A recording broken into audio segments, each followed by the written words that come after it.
Chers amis, à toutes les personnes qui se moquent des choses de Dieu, des récits bibliques, je souhaiterais ensemble que nous regardions cette vidéo et je reviens pour répondre. Une baleine à bosse vient d'avaler tout entier le fils et son kayak avant de le recracher quelques secondes plus tard.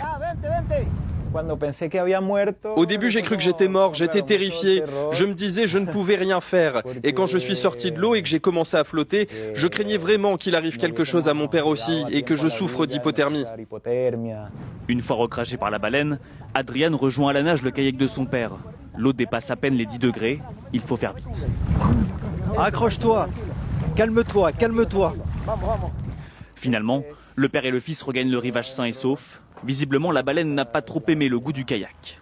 Je pensais qu'elle m'avait mangé et avalé, je pensais que c'était peut-être une orque, mais quand elle m'a recraché, j'ai compris que c'était probablement par curiosité que la baleine s'était approchée de moi. Normalement, les baleines à bosse sont des animaux paisibles.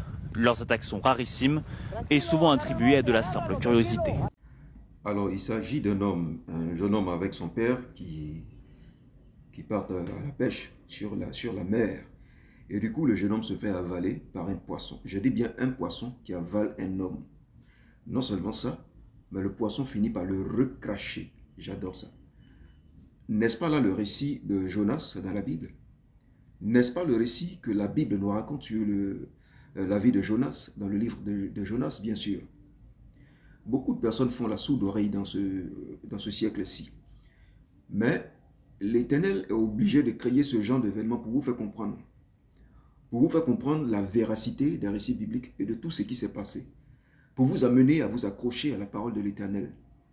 Toi qui as encore des doutes sur les choses qui se sont passées, sur les faits historiques et les faits bibliques, je t'encourage à comprendre qu'il n'y a pas plusieurs manières de faire entendre raison à une personne. Voilà ce qui s'est passé exactement. Il y a un personnage biblique du nom de Jonas qui a vécu aussi ces choses-là, qui s'est fait avaler aussi par un poisson et qui a été vomi aussi. Et quand on le dit, les gens se moquent. Non, comment un homme, il a été avalé, le poisson l'a craché? Oui, parce que l'Éternel, le Créateur, voulait véhiculer un message. Ben aujourd'hui, voici, aux yeux de tout le monde, aux yeux du monde entier, c'est une nouvelle même qui est passée partout, hein, tout le monde l'a vu. Toi qui es enfant de l'Éternel aussi, je pense que c'est l'occasion pour toi de t'accrocher davantage à l'Éternel. C'est l'occasion pour toi pour que tu comprennes que les choses dites dans la Bible sont vraies. Ne laisse personne te détourner de la vérité. Je pense que nous reviendrons les prochaines fois pour d'autres vidéos encore plus enrichissantes. Que l'Éternel te bénisse et qu'il te garde.